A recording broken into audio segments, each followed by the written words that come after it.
Siapa yang dari dulu kalau di sekolah sama mak bapaknya nih pasti selalu satu sekolah sama abang atau adiknya?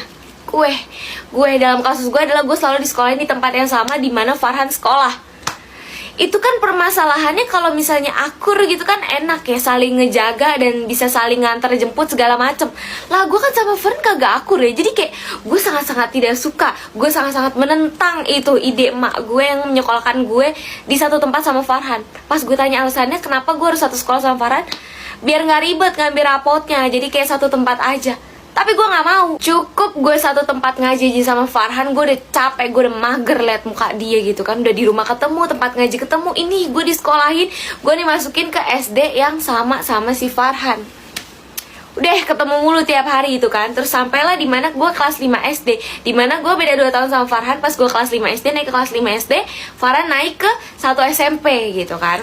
Nah si Farhan ini dimasukin ke pesantren. Dari situ gue udah mikir, ini kayaknya bau-baunya gue bakal dimasukin ke pesantren juga. Walaupun sebenarnya juga emak bapak gue belum ngomong terang-terangan kayak kamu nanti abis lulus ikut Farhan ke pesantren juga, kayak belum. Cuma gue udah punya pikiran karena kayak dari dulu tuh apa-apa Farhan kesini gue kesini gitu loh. Kayak gue harus ngikutin dia gitu. Jadi kayak nih mak gue sama bapak gue konspirasi ngusir gue sama Farhan secara diam-diam apa bagaimana nih gitu kan. Cuma pas kelas 5 SD itu gue udah berpikiran kayak gitu. Dan gue berat hati banget, gue gak mau banget masuk pesantren, jujur li gitu. Kayak ih apa banget sih pesantren gitu, gue gak mau. Gue bahkan udah bertekad gue harus mendapatkan yang bagus agar gue bisa masuk SMP negeri yang gue inginkan. Pada saat itu gue pengen banget masuk SMP 98 yang ada di deket rumah gue. Tapi di pertengahan waktu gue kelas 6 SD, ini udah masuk kelas 6 SD. Dan by the way gue SD itu gue gak pakai kerudung kan. Jadi kayak pas di pertengahan kelas 6 SD, gue tuh jadi ada niatan, ini apa nih, hidayah apa bagaimana, gue gak paham deh kan.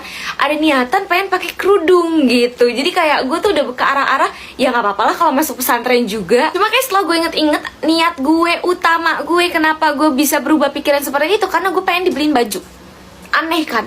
Karena gue kan tadi udah bilang kan kalau gue tuh nggak pakai kerudung, otomatis baju gue rata-rata adalah baju lengan pendek. Baju lengan panjang itu bisa dihitung pakai jari banget deh. Kayak kalau gue pakai kerudung lo pakai pasti bajunya itu lagi. Karena emang baju lengan panjang gue tuh dikit banget, kayak cuma 2 atau 3 buah gitu. Jadi kayak gue tuh pengen dibeliin baju baru. Otomatis kalau gue pakai kerudung, gue masuk pesantren, gue pasti banyak dibeliin baju baru dong, baju lengan panjang.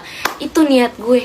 Biasanya gue cuma dibeliin baju kalau mau lebaran, sekarang bisa tiap hari gitu karena OTW masuk pesantren boy. Setelah niat gue itu, gue tuh setiap keluar rumah bareng sama emak gue selalu pakai kerudung. Kenapa cuma pas keluar rumah bareng sama emak gue? Karena kalau ke sekolah pakai kerudung kayak seragam gue kan pendek nih kan, otomatis gue harus beli seragam baru yang lengan panjang. Jadi kayak sayang banget gitu udah mau lulus. Jadi kayak gue cuma pakai kerudung keluar rumah bareng sama emak gue. Dan gue tiap ke mall sama emak gue selalu merengek minta dibeliin baju lengan panjang karena kayak berdalih kayak aku kan mau masuk